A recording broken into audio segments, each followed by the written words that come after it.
मैं परमेश्वर का धन्यवाद देता हूँ एक बार फिर। परमेश्वर ने हमें कृपा दिया आप सभी के बीच में आने का, परमेश्वर का वचन सीखने का।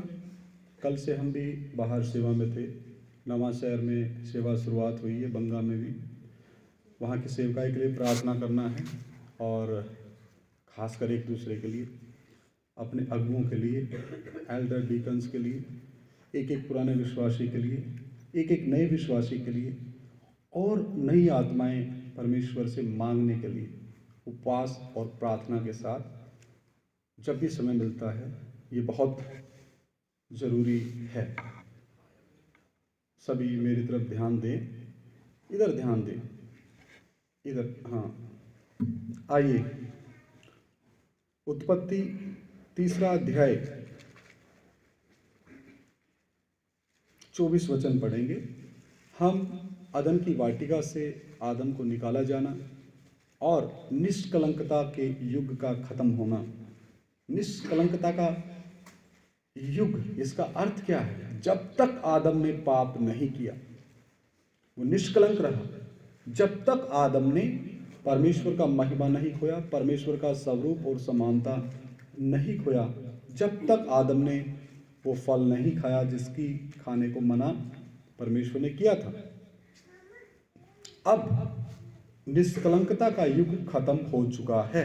अब विवेक का युग शुरू हो रहा है। विवेक, मैंने आप लोगों को पहले सिखाया था कि परमेश्वर ने हम मनुष्यों को 3 भागों में बांटा है। बाहर से देखने में मेरा एक शरीर है और मेरे अंदर प्राण अभी जीवित है शरीर में, इसलिए मैं बात कर रहा हूं, समझ रहे हैं? तो प्राण के अंदर मैंने आदम का पाप में गिरने से पहले 3 चीजें बताई थी: इच्छा, मन और भावना। और हव्वा ने जब अपनी आत्मा का दरवाजा खोल के दिया, किसको? शैतान को, तो उसके अंदर शैतान का आत्मा आया और हव्वा का आत्मा मिले। आत्मिक उनके अंदर व्यभिचार हुआ, संभोग हुआ, स्पिरिचुअल इंटरकोर्स हुआ। उससे एक अंदर चौथा चीज पैदा हुआ, उसका नाम है खुदी, मैं और मेरा, यानी कि शारीरिकता, इंग्लिश में बोलते हैं फ्लैश। और फिर पवित्र मनुष्य के आत्मा में मैंने बताया था 3 चीजें। कितनी? अंतर्ज्ञान, विवेक और संगति। अब विवेक का युग शुरू हो रहा है। कौन सा? आइए उत्पत्ति 3:24। तो उसने आदमी ਨੂੰ ਕੱਢ ਦਿੱਤਾ ਅਤੇ ਉਸਨੇ ਅਦਨ ਦੇ ਬਾਗ ਦੇ ਚੜ੍ਹਦੇ ਪਾਸੇ ਦੂਤਾਂ ਨੂੰ ਅਤੇ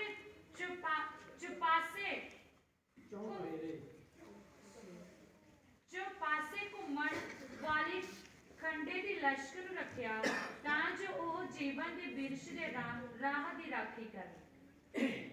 वचन को उतार चढ़ाव के साथ पढ़ना है। वचन ऐसा पढ़ना है एक एक के हृदय में लिखा जाए। इसलिए आदम को, किसको? उसने, किसने?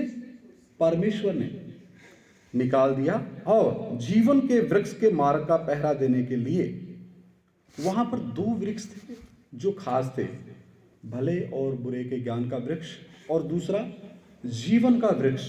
आदम ने जीवन के वृक्ष को खाने की इच्छा नहीं जाहिर की और ना ही हव्वा ने, और ना ही जीवन के वृक्ष के ऊपर शैतान ने कोई फोकस डाला। समझ रहे? उसी पेड़ के ऊपर फोकस डाला, भले और बुरे के ज्ञान के वृक्ष के ऊपर। चालाकी देख लो शैतान की। और आगे लिखा है,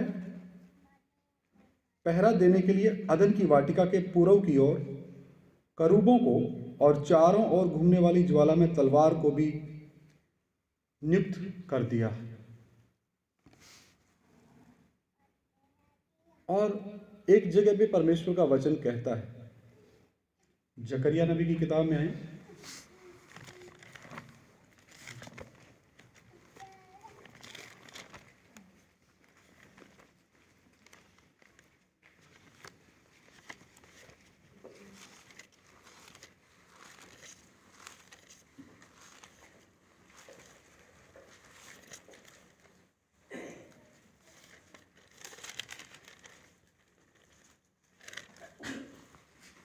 13 अध्याय, जकरिया 13 अध्याय 7 वचन। हे तलवार, क्या? हे तलवार। जीवन के वृक्ष को पहरा देने के लिए परमेश्वर ने ज्वाला में तलवार नियुक्त की और करूबों की ड्यूटी लगाई। किसकी? करूब क्या है? स्वर्गदूत हैं। करूब क्या है? सराफीम भी क्या है? स्वर्गदूतों का अलग विषय लेके सीखेंगे कितने प्रकार के स्वर्गदूत हैं। यहां पर लिखा हे तलवार। हाँ जी, मेरे अजाली के विरुद्ध जाग। किसके विरुद्ध? अय्याली कौन है? प्रभु यीशु मसीह कौन है? अय्याली प्रभु यीशु मसीह है, फिर प्रभु यीशु मसीह अय्याली है। ये कौन सा जवाब हुआ? दोबारा पढ़े। हे तलवार, मेरे अजाली के विरुद्ध जाग। पूरा वचन पढ़े पहले। उस मर्द के विरुद्ध जेड़ा मेरा साथी है, सेना दी यहोवा दा बाग है। अजाली ਨੂੰ ਮਾਰ, ਪਾਈ ਭੇਡਾਂ ਖਿਲਰ ਜਾਣ। मैं छोटियां के विरुद्ध अपना हाथ हिलावांगा। सेनाओं के यहोवा की यह वाणी है, हे तलवार, मेरे ठहराए हुए चरवाहे के विरुद्ध, मेरे यानी परमेश्वर के ठहराए हुए चरवाहे। चरवाहा प्रभु यीशु मसीह है, जैसा कि आप लोगों ने बताया, और वचन के मुताबिक भी प्रभु यीशु मसीह है। आगे लिखा है, जो पुरुष मेरा स्वजाति है।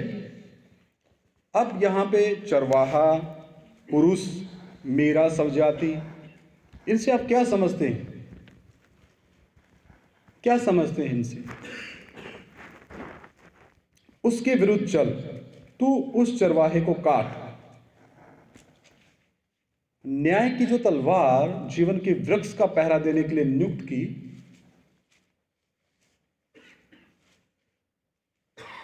वो नियुक्त करने वाला भी परमेश्वर है।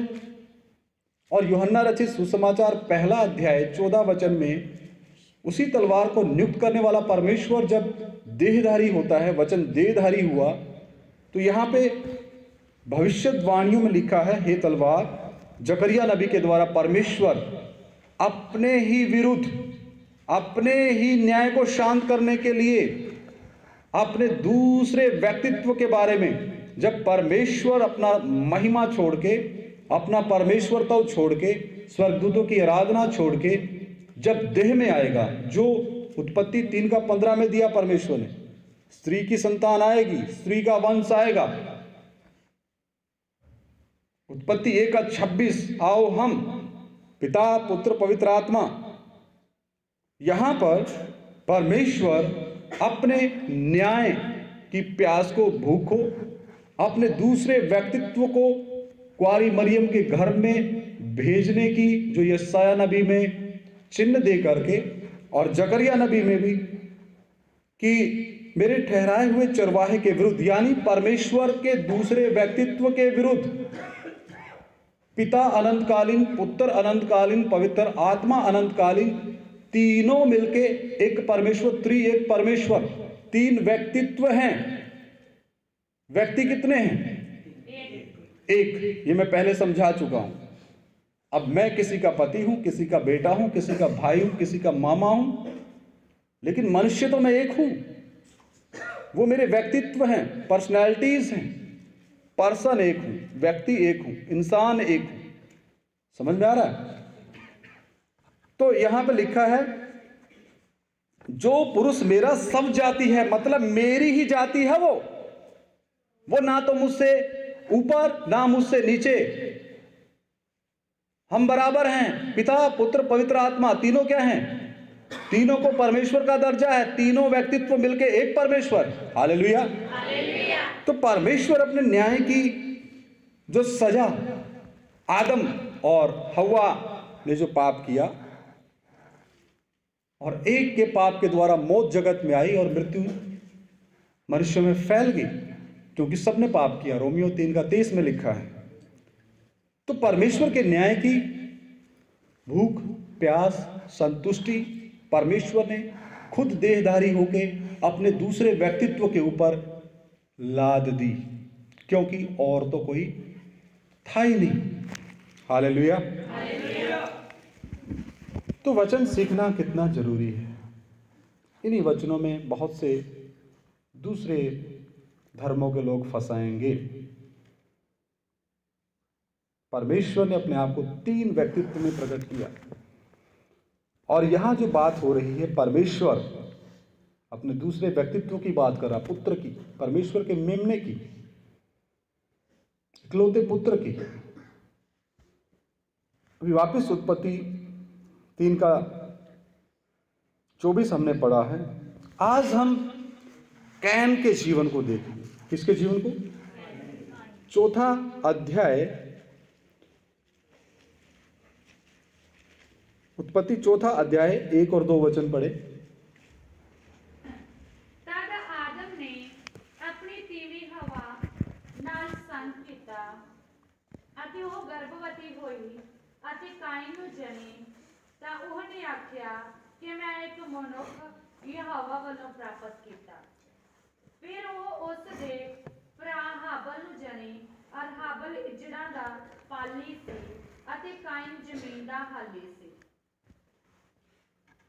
जब आदम अपनी पत्नी हव्वा के पास गया, तब उसने गर्भवती होकर कैन को जन्म दिया। कैन क्या है? पहलौठा है। और कहा, मैंने यहोवा की सहायता से एक पुरुष पाया है। किसने कहा? हव्वा ने कहा। फिर उसने उसके भाई हाबिल को भी जन्म दिया। हाबिल भेड़ बकरियों का चरवाहा बन गया, परंतु कैन भूमि पर खेती करने वाला किसान बना। यहां पर 2 भाई हैं, हाबिल छोटा, कैन बड़ा। हाबिल की आदत क्या है? वो एक चरवाहे के उसमें गुण है। वो अपने भेड़ बकरियों की सुधि रखता है। उसको पता है कि भेड़ बकरियों की चरवाही किसे कहते हैं, और परमेश्वर को कौन सी बलि प्रसन्नदायक लगती है, कौन सी भेंट प्रसन्नदायक लगती है। लेकिन कैन ने क्या चुना? खेती बाड़ी। कैन का दिमाग कहाँ गया? जमीन के ऊपर, जायदाद के ऊपर, प्रॉपर्टी के ऊपर, बंटवारे के ऊपर। और हाबिल अपने पिता का क्या है? वफादार है। हाबिल अपने पिता की भेड़ बकरियों की रखवाली करता है। जैसा पिता आदेश देता है वैसा ही हाबिल करता है। हाबिल के अंदर हम देखते हैं, हाबिल का मन दाऊद के अंदर भी देखने को मिलता। दाऊद भी अपने पिता यिशै की भेड़ बकरियों की रखवाली करता था। हालेलुया। और प्रभु यीशु मसीह ने मुर्दों में से जी उठने के बाद पतरस को कहा, जो पीछे हटा हुआ पतरस, जब आप यूहन्ना रचित सुसमाचार आखिरी अध्याय पढ़ेंगे, 3 बार प्रभु यीशु मसीह ने पूछा, हे पतरस, क्या तुम मुझसे प्यार करता है?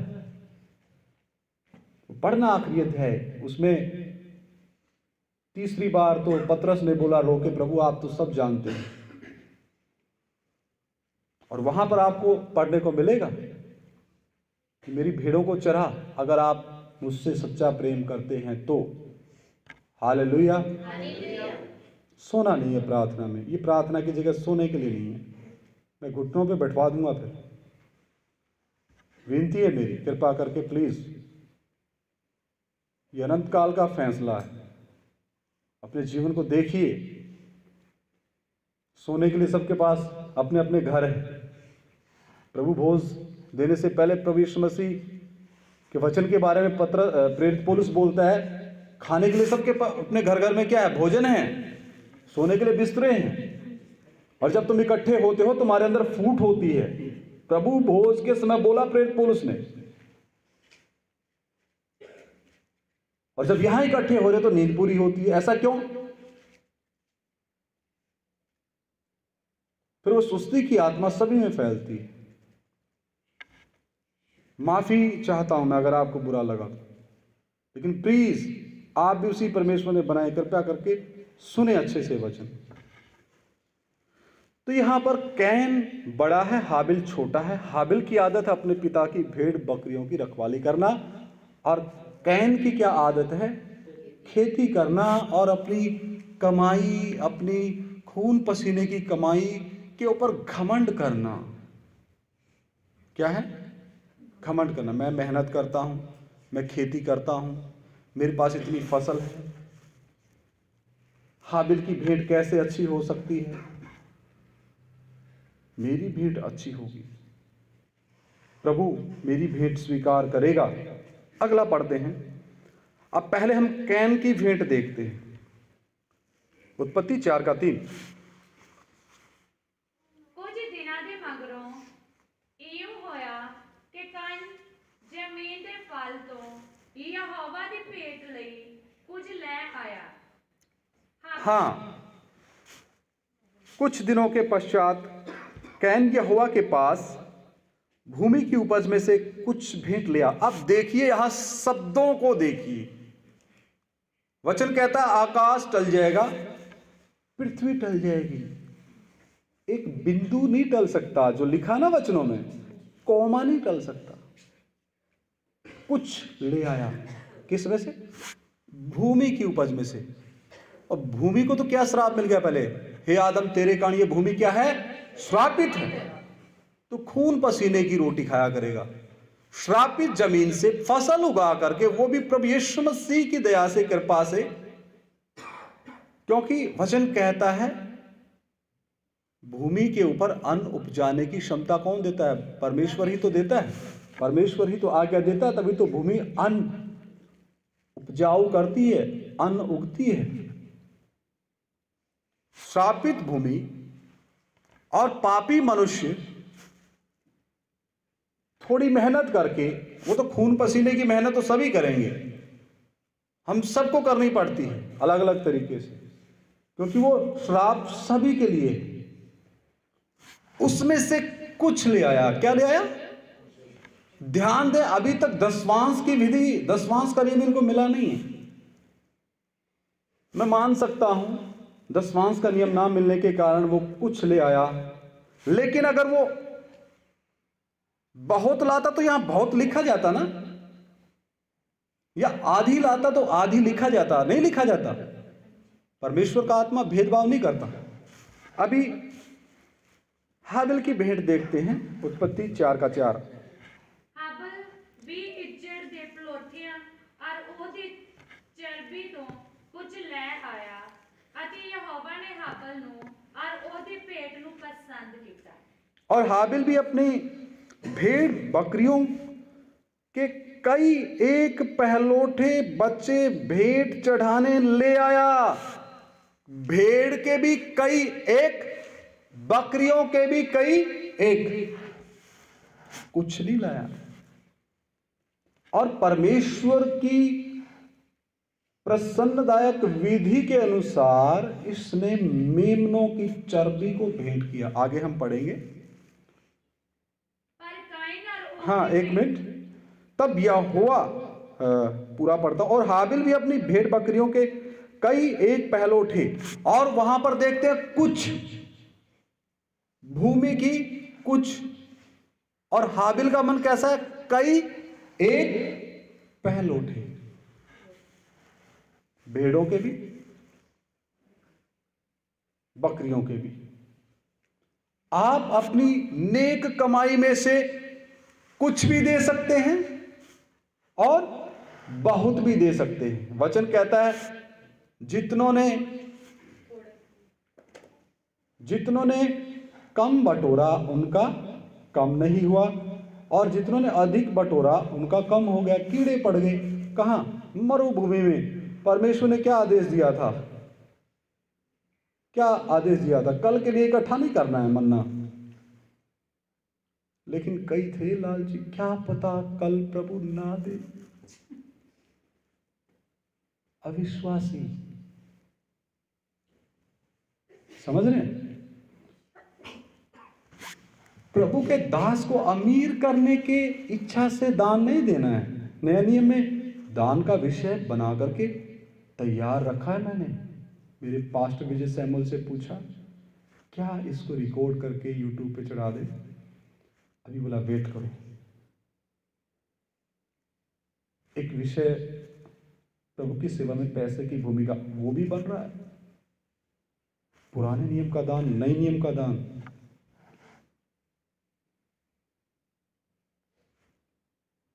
वचन नए नियम में कहता है दान खुशी से देना है। और नए नियम में दशमांश नाम की कोई चीज नहीं है। नए नियम में तो सब कुछ प्रभु का है। किसका किसका? नए नियम में सबसे उत्तम दान। नए नियम में दशमांश लागू नहीं है, दशमांश से बढ़कर, कई गुना बढ़कर। ये नहीं है कि कोई 20,000 कमाता है 20 के 20 ला के दे, तो नहीं, मेरा विषय दान का नहीं है। लेकिन जब बात छिड़ गई कैन और हाबिल के विषय में, क्योंकि कैन क्या दे रहा? कुछ उपज, और हाबिल क्या दे रहा? कई एक पहलौठे। बहुवचन है यहां। हृदय की खुशी से दान देना है। दान इसलिए देना, प्रभु का दास नए नए इलाकों में सेवा के लिए जाए। दान इसलिए देना, मलाकी की अंजील में, मलाकी की किताब में लिखा है कि प्रार्थना भवन में सारी वस्तुएं उपलब्ध हों, खाने की, पीने की, कोई यहां से भूखा प्यासा ना जाए। उन बाबाओं की तरह 4 करोड़ की गाड़ी खरीदने के लिए दान नहीं देना। मुझे पता चला है 4 करोड़ की गाड़ी खरीदी, क्या करेगा? 4 आदमी उठा के ले जाएंगे ना, है नहीं? कहीं ऐसा ना हो धनवान की तरह बोले तूने अपनी जिंदगी में पूरे मजे ले लिए। हालेलुया। परदेसी मुसाफिर यात्री की सबसे अच्छी सवारी कौन सी पता है? 11 नंबर गाड़ी। कौन सी? कौन सी? उससे खाना भी हजम होता है, ब्लड प्रेशर सही रहता है, शुगर, कोलेस्ट्रॉल, हर एक चीज सही रहती है। ये नहीं कि आपने यहां से सेवा के लिए जाना राजस्थान तो 11 नंबर गाड़ी में 6 महीने लगा दो पैदल चल चल के। उसके लिए मैं नहीं बोलता, उसके लिए ट्रेन है, प्रभु ने सुविधाएं दी है, हवाई जहाज है, अगर आपके पास गाड़ी है। तो यहां पर तो नए नियम का दान क्या है? रोमियो 12 का 1। वो वचन इस विषय में नहीं है, वैसे पढ़ सकते हैं। रोमियो की पत्री 12 का 1, सबसे उत्तम दान।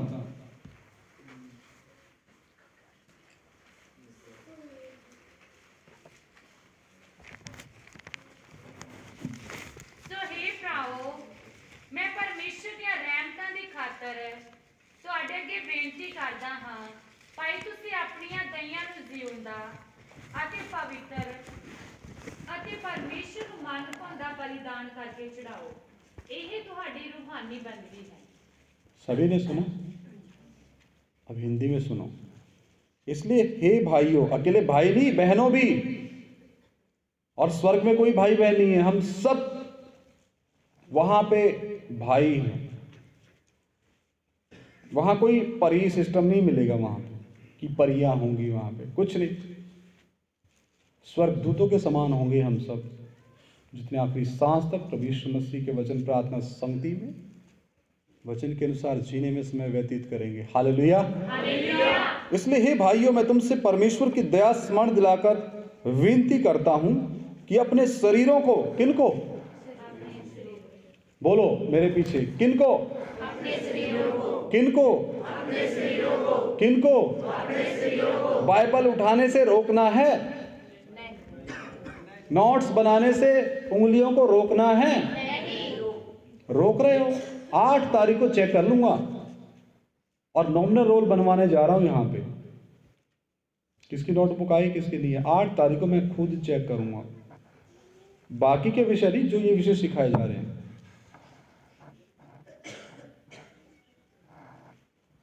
हाँ, शरीरों को जीवित। अभी आप जीवित हैं?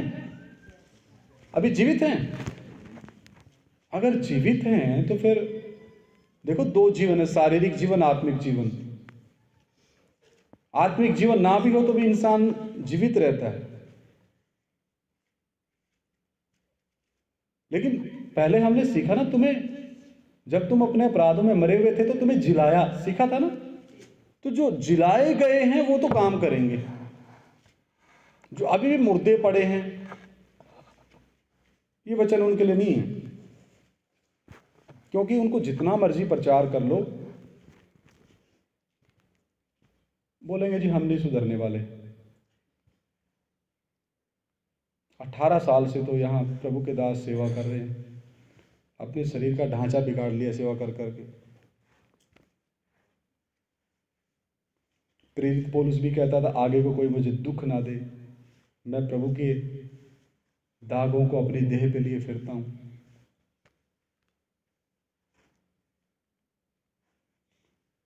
अपने शरीरों को जीवित और पवित्र और परमेश्वर को भावता हुआ बलिदान करके चढ़ाओ, यही तुम्हारी आत्मिक सेवा है। सबसे बड़ा दान है।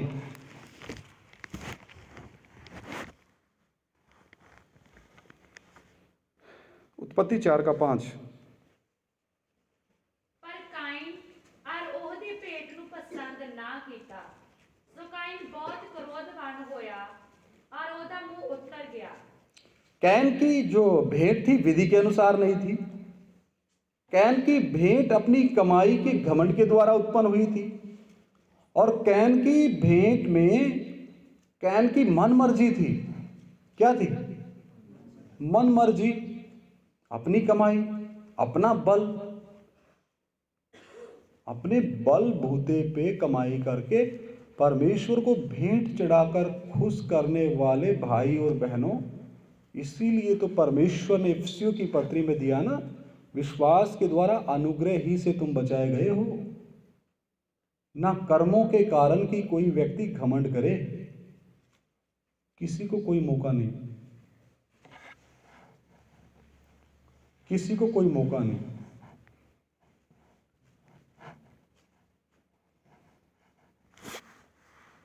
हालेलुया। तो यहां पर कैन को गुस्सा आया। अभी भी जो ये वचन सुन रहे हैं, किस किस को गुस्सा आ रहा है? हाथ खड़ा करें। किसको गुस्सा आ रहा है? ये प्रचार क्यों कर रहे हैं? इसकी जरूरत क्या है? ये कोई उपदेश है? अगर ऐसा कोई मानता है तो उसके लिए खतरे की घंटी है। अगर जो खुश हो रखा, प्रभु तेरा धन्यवाद, उसके लिए आत्मिक आशीष। यहां पर लिखा है कि क्रोधित हुआ और फिर उसके मुंह पे क्या छा गई? ताली कोई नहीं बजाएगा, उदासी छा गई। अब पहला तीमुथियुस 2:1।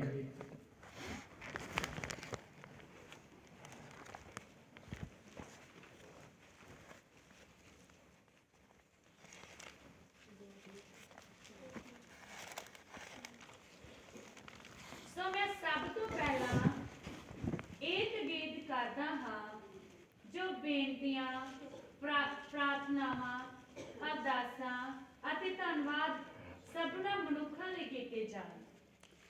अब मैं सबसे पहले यह आग्रह करता हूं कि विनती और प्रार्थना और निवेदन और धन्यवाद सब मनुष्यों के लिए किए जाए। कैन ने ना तो परमेश्वर से विनती की, प्रभु ठीक है मेरी भेंट मेरे घमंड के कारण थी, मेरी उपज के कुछ हिस्से में थी, इधर ध्यान दे सभी, उधर दीवार पे कुछ नहीं टंगा हुआ, इधर ध्यान दे सभी बहनें भाई भी, ठीक है प्रभु मुझे माफ करो, मेरी भेंट आपकी विधि के अनुसार नहीं थी, मुझसे गलती हुई, मुझसे पाप हुआ, मुझे क्षमा करो। ना वो रोया, ना चिल्लाया, ना पश्चाताप किया, उल्टा अपने कर्ता के ऊपर क्रोधित हुआ, परमेश्वर के ऊपर क्रोधित हुआ, और उसके मुंह पे क्या छा गई? उदासी। ना विनती की, ना प्रार्थना किया, ना निवेदन किया, ना प्रभु का धन्यवाद किया। प्रभु धन्यवाद, आगे से मैं आपकी विधि के अनुसार भेंट चढ़ाऊंगा, प्रभु आगे से मैं आपकी मर्जी को जानूंगा। ऐसा कुछ नहीं किया। तो कैन के समान जीवन लेकर के यहां अगर कोई बैठा है तो कृपया करके अपने जीवन को चेक करें। मुझे नहीं पता कौन है, कोई भी हो सकता है। हालेलुया।